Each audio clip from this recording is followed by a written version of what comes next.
Hello everybody. This will be the second video out for either Tuesday or Wednesdays, I'm thinking right now. So I'm going to give my thoughts on first submarines, randoms. So that we're going to take Vallejo here out into co-op, as we can't go into randoms yet because this is patch 10.8 and not 10.9. So here we go. Keep in mind that this is before all the changes to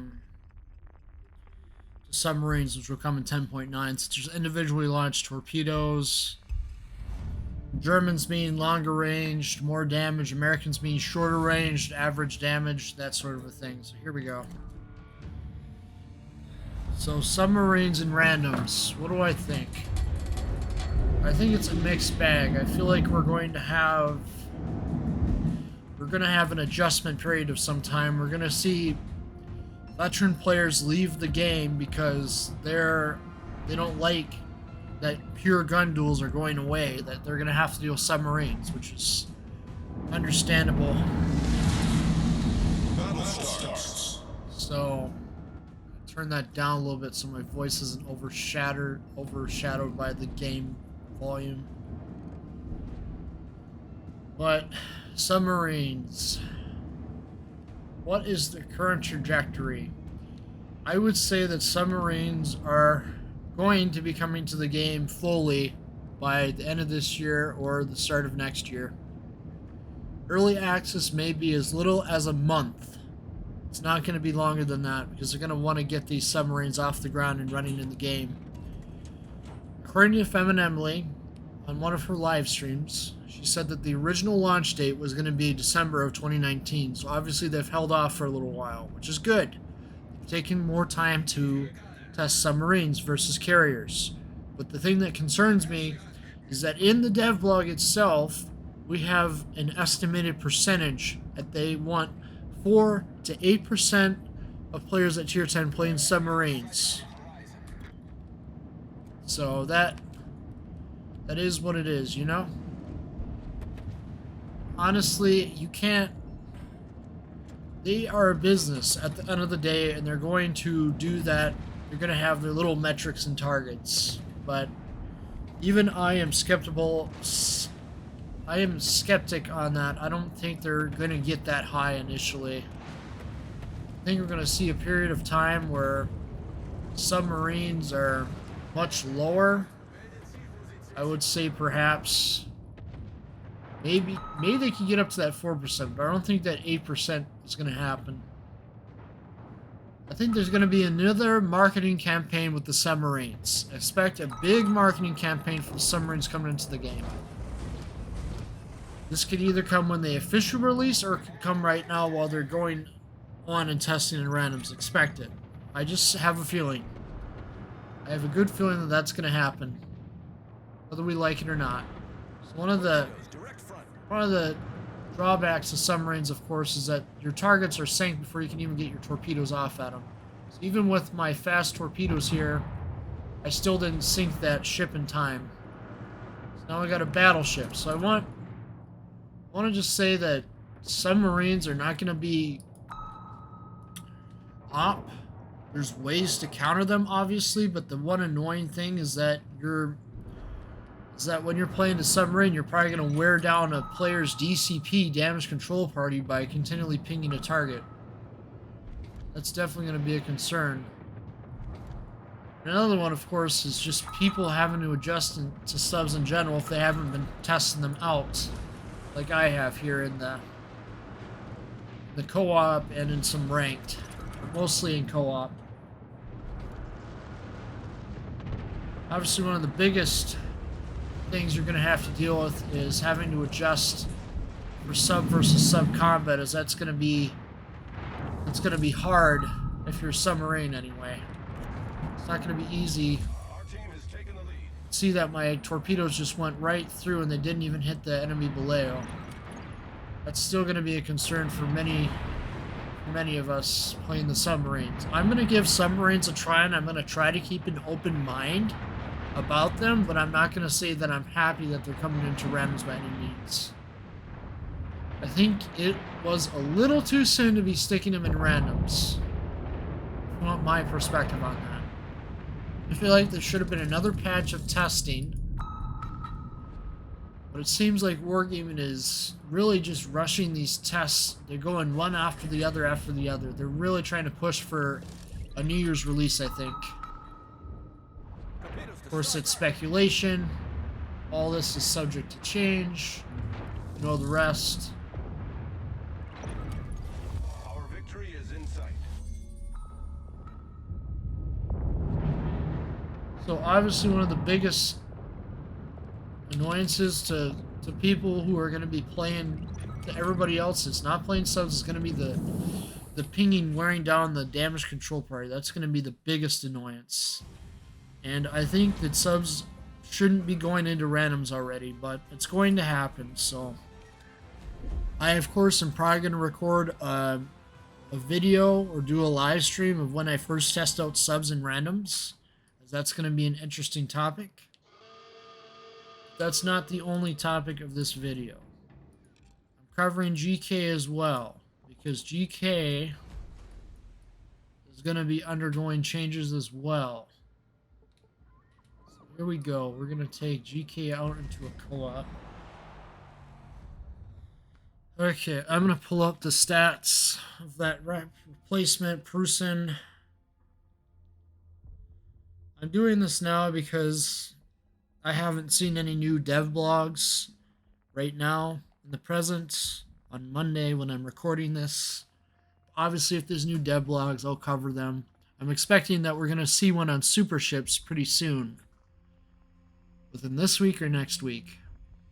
So, Prusen is going to be replacing Global Kurfürst sometime in early 2022. I'm going to guess probably February. They say it's because it better matches the gameplay. But I don't really see that, because you go from triple-barreled on the Grosser to this double-barreled nonsense, and I'm just like, is the Grosser going to be replaced too with a double-barrel variant like the Tier 10 is? That's something we obviously got to keep an eye on. So, Kurfürst. Kurfürst, very talkative anime captain from High School Fleet. So Kurfürst is going to become a ship in the armory. It's going to become a special ship, so it's going to have reduced repair. The repair costs are going to go down by 20%. If your ship was researched, she'll be invoiced to player count, which means she'll be credited to you, so you'll have Kurfürst in your port if you had researched it. You will be getting the Type 20 camouflage for Prusen if you earned a permanent camouflage for Kurfürst. And you're only going to get Prusen after you research it. But you're going to have a camo for it if you had the camo for Kurfürst.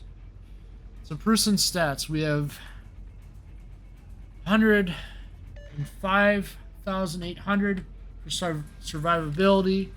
Plating, 32 millimeters. Probably meaning the deck. Main battery is 4x2 457mm guns. It's different from the blueprints. Main battery firing range 20.6 kilometers.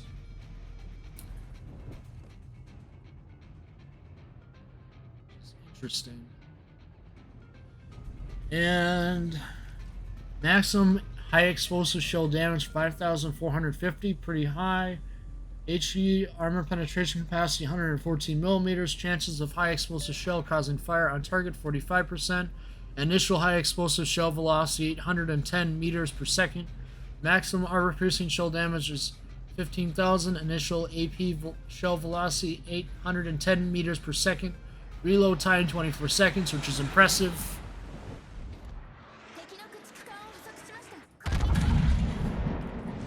Obviously, with them guns, you're going to see an increase in performance. The secondaries are different.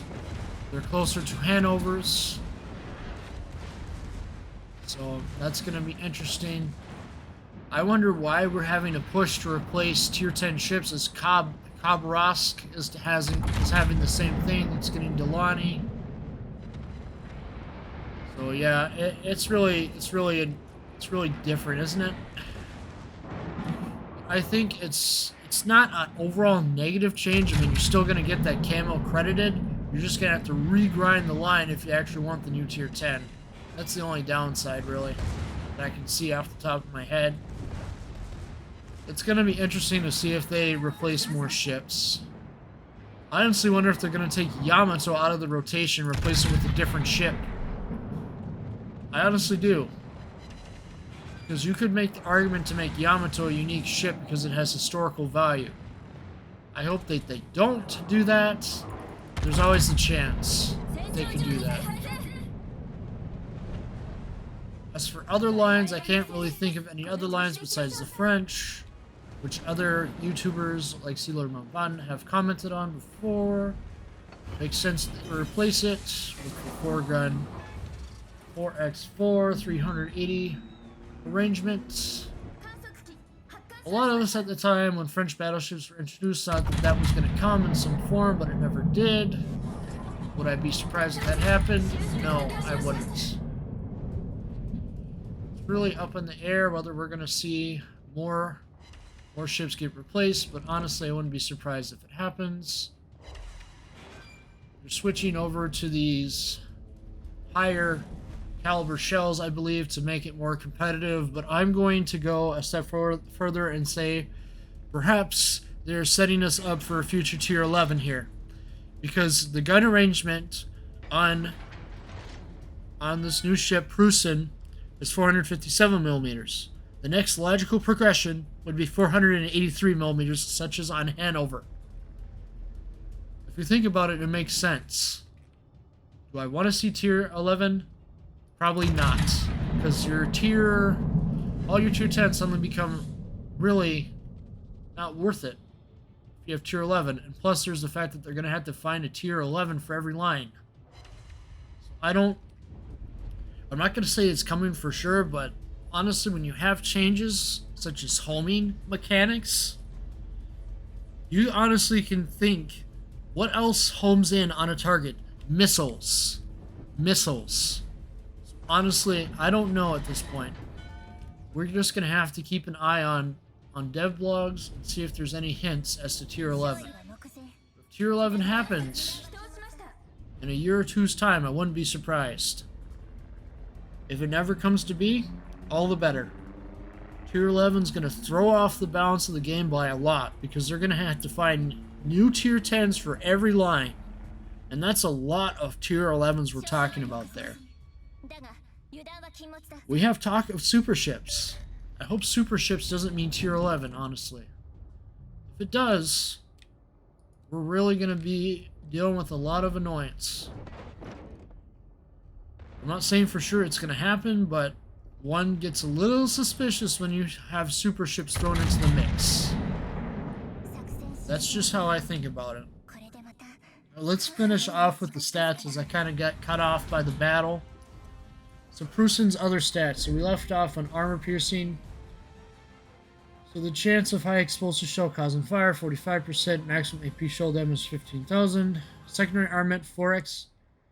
Okay, other stats. 180 degree turret time, 40 seconds.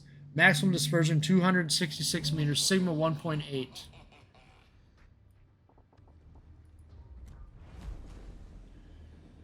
Sigma 1.8. Secondary armament 4x 250 millimeters. Maximum range 8.3. Maximum HE shell damage 1,700 on secondary. Secondary chance of fire 8% initial. High explosive shell velocity 875 meters per second. 10x2 128. Like Hanover 8.3 range. High explosive shell damage 1,500. 5%. Chance of fire. Velocity a little higher 900. HE shell damage 700.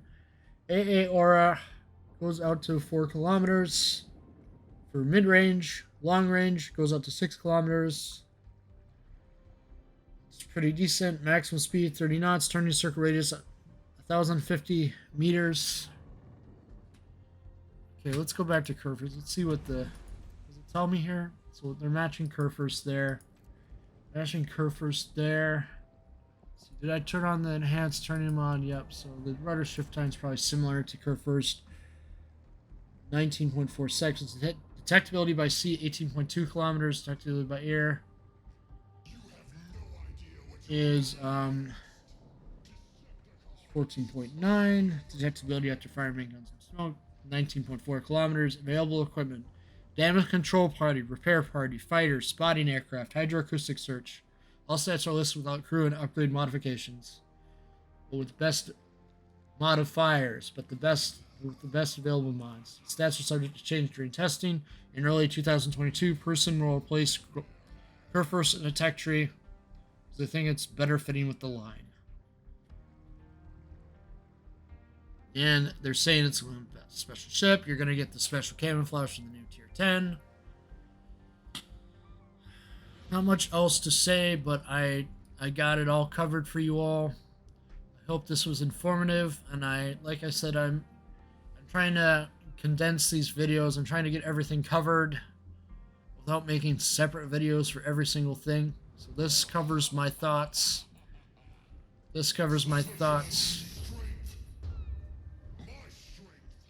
Yeah, World of Warships needs strength. Strength of the players to say no to subs and randoms. If you want to have a separate mode for submarines, now is the time to make your voices heard. That's all I can really say on that, but with Wargaming's past changes, such as the CV rework, they pretty much push on despite the feedback sometimes. So keep that in mind. But as always, please remember to like, watch, and subscribe to the channel for future World of Warships and Temple Run 2 videos. I thank you all for watching. Have a good rest of your day or evening. See you next time.